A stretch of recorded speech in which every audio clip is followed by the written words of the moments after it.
श्री गोपाळ कृष्ण भगवान की जय. लीळा नंबर 327.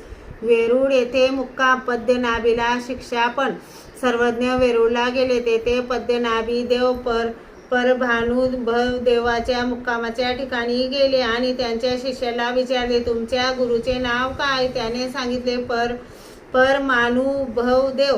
तेव्हा पद्मनाभी देव म्हणाले, अरे वा, तर मग तुमच्या गुरुला परमानू एवढाच अनुभव आहे वाटतं. हे ऐकून त्याच्या शिष्याला राग आला. त्याने पद्मनाभीला बाहेर घालवले. पद्मनाभी आपल्या मुक्कामाच्या ठिकाणी आले तेव्हा सर्वज्ञांनी म्हटलं, बाई, याला आत येऊ देऊ का? बाईसाने विचारले, का बाबा? सर्वज्ञ म्हणाले, बाई, तुम्हाला आम्ही पूर्वीच मनाई केली होती की याला जास्त जवळ करू नका. मग बाईसाने त्यालाच विचारले, हा पोरा, तू तिकडे काय करून आलास? यावर सर्वज्ञांनीच सांगितले, बाई, ह्या प्राणियाचे चैतन्य पोळवूनी आला असे. आता येथेनी याचे मुख न पाहिजे. यावर सर्वज्ञांनी खाराणीचा दृष्टांत सांगितला. कोणी खाराणी ते साच, ते धूत लेयाविन न फिटे.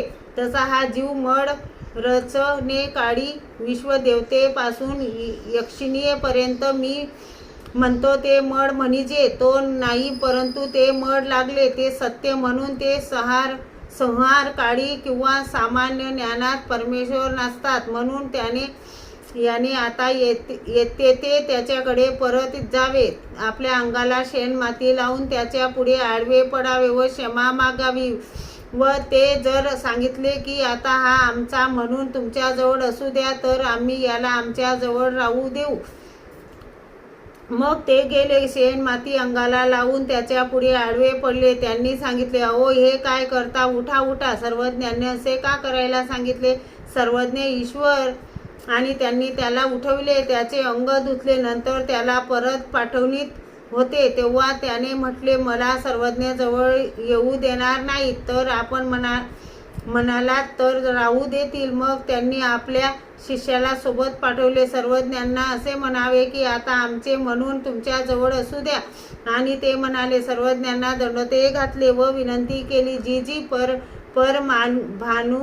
मानुभव देवांनी असे सांगितले आहे की आमचे म्हणून असू द्या. नंतर सर्वज्ञांनी पद्मनाभीला राहू दिले व त्या दिवशी तेथेच मुक्काम केला. श्री गोपाळ कृष्ण भगवान की जय.